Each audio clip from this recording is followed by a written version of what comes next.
Assalamualaikum warahmatullahi wabarakatuh. Perkenalkan nama saya Muhammad Kevin Sarkol dengan NIM 2432000316. Saya dari Prodi Informatika Fakultas Komputer dan Teknik. Di sini saya membuat video ini untuk menyelesaikan tugas akhir saya dengan judul laporan database pegawai dengan mata kuliah basis data. Di sini saya membuat dalam bentuk PPT karena kalau langsung dengan makalahnya terlalu panjang. Langsung saja. Yang pertama itu ada latar belakang. Di latar belakang ini, di era digital saat ini, basis data memang memegang peran penting dalam pengolahan informasi yang efisien, termasuk dalam manajemen dalam data pegawai. Data pegawai. Masih banyak instansi yang menggunakan metode manual atau semi komputerisasi untuk mengatasi masalah tersebut. Dibutuhkan sistem informasi kepegawaian yang berkomputerisasi dengan menggunakan database manajemen sistem. Terus di sini juga ada rumusan masalah. Yang pertama ada kurangnya efisiensi dalam pencarian dan pembaruan data. Yang kedua, kesulitan dalam pelaporan dan analisis data. Yang ketiga, ada masalah keamanan dan kerahasiaan data. Dan berikutnya itu ada tujuan. Tujuannya itu untuk meningkatkan efisiensi operasional. Dua, memudahkan pembuat laporan dan analisis, meningkatkan keamanan dan kerahasiaan data. Berikutnya itu ada manfaat. Yang pertama, mengurangi waktu yang dihabiskan untuk tugas-tugas administrasi manual sehingga tim ARD dapat fokus pada inisiatif strategis. Yang kedua, database memungkinkan pembuatan laporan kepegawaian, misalnya daftar pegawai per departemen, rekapitulasi kehadiran, laporan cuti, data demografi, dan lain-lain. Secara otomatis dan dalam hitungan cepat, mengurangi risiko kebocoran atau kehilangan informasi penting yang dapat berdampak pada reputasi dan finansial perusahaan. Setelah masuk ke dalam konsep RD dan normalisasi, tadi kita sudah bacakan tentang, saya sudah presentasikan tentang tujuan, manfaat, dan latar belakang. Sekarang kita masuk pada konsepnya. Di sini ada konsep RD dan normalisasi. RD, Entity Relationship Diagram. Model visual yang menggambarkan hubungan antara entitas dalam basis data. Komponen utama, entitas, misalnya pegawai, gaji, atributnya, misalnya nama, tanggal lahir, nama pegawai, tanggal lahir. Yang berikutnya ada relasi, one to one atau one to many. Jadi yang kedua ada membantu memahami struktur data, membantu memahami struktur dan alur data sebelum membuat tabel. Normalisasi basis data. Yang berikut proses pengorganisasian tabel agar efisien dan lebih proses pengorganisasian tabel agar efisien dan bebas dipublikasi. Menghindari anomali, insertion atau penyisipan, deletion atau penghapusan, update atau pembaruan. Tahapan umum. 1 NF, setiap kolom bernilai atomik. 2 NF, hilangkan redundansi sebagian kunci. Yang ketiga, 3 NF, hilangkan ketergantungan transitif. Tujuan, efisiensi, konsistensi, dan kemudahan pemeliharaan data. Masuk entitas dan atribut. Entitas pegawai. Atributnya adalah ID pegawai, nama, jenis kelamin, tanggal lahir, ID jabatan, ID departemen. Entitas jabatan. Atribut entitas jabatan, atribut jabatan itu ada ID jabatan, nama jabatan, level jabatan, tunjangan. Entitas departemen ada atribut ID departemen, nama departemen, lokasi kepala departemen. Entitas gaji ada atribut gaji, ada atribut ID pegawai, ada atribut gaji pokok, ada atribut bonus, tanggal pembayaran. Entitas absensi Atributnya ada ID absensi, ID pegawai, tanggal, jam masuk, jam keluar.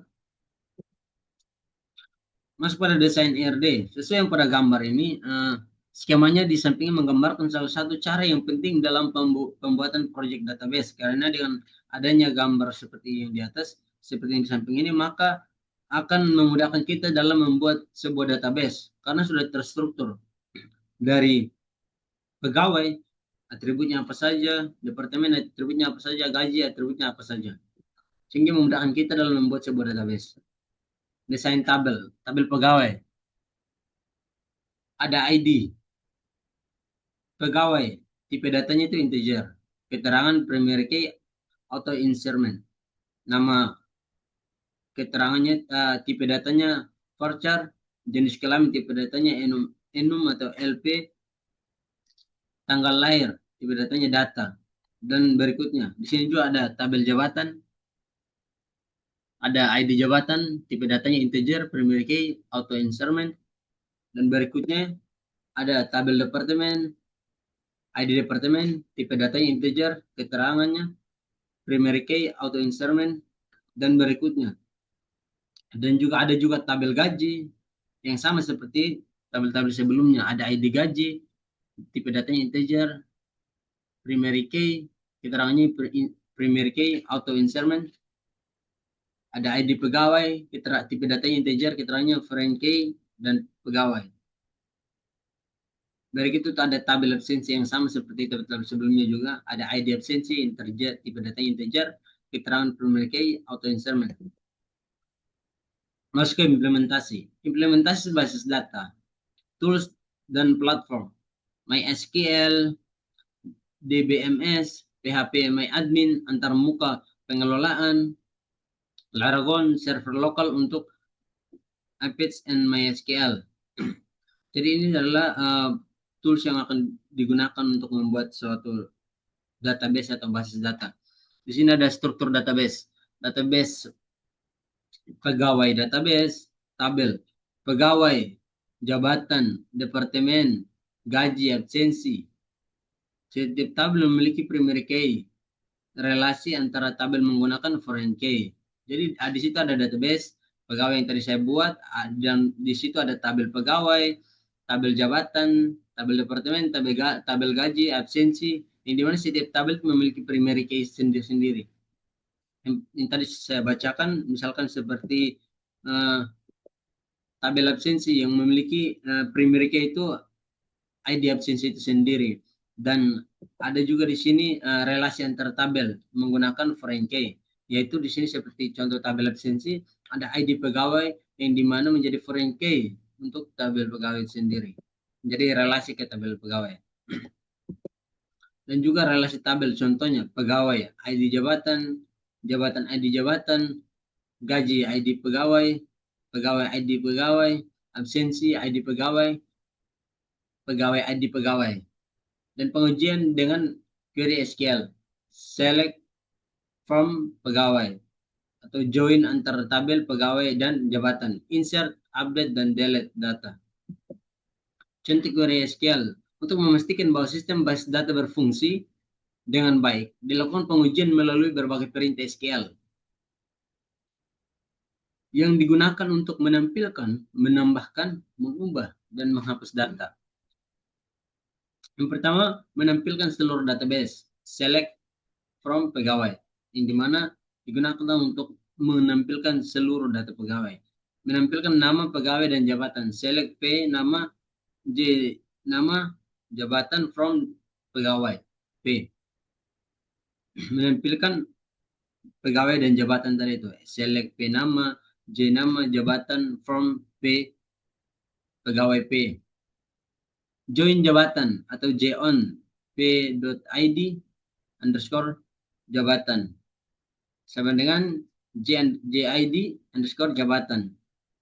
Berikutnya menambahkan data baru ke tabel departemen, insert into departemen, nama departemen, lokasi, kepala departemen, filias, keuangan, lantai 3, Rina Kurnia. Nanti contoh menambahkan data baru ke tabel departemen.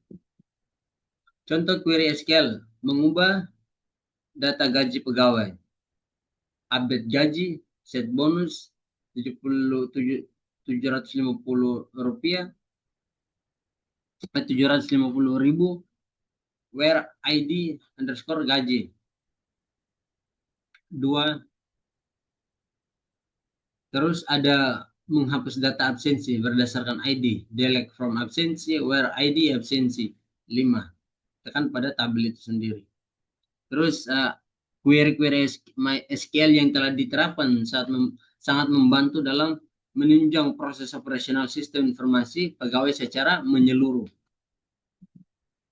Sampai pada akhirnya di sini ada kesimpulan. Kesimpulannya, database pegawai memudahkan manajemen, relasi dan query meningkatkan efisiensi, struktur data lebih rapi dan aman. Dengan adanya tabel, maka struktur data akan lebih rapi dan aman. Database pegawai memudahkan manajemen. Dengan adanya database ini kita tidak harus susah-susah dalam mengambil data dari tidak susah dalam membuat manajemen data. Terus sarannya itu tambahkan fitur UI UX, terus backup otomatis dan enkripsi, ada fitur riwayat cuti dan promosi pegawai. Terima kasih.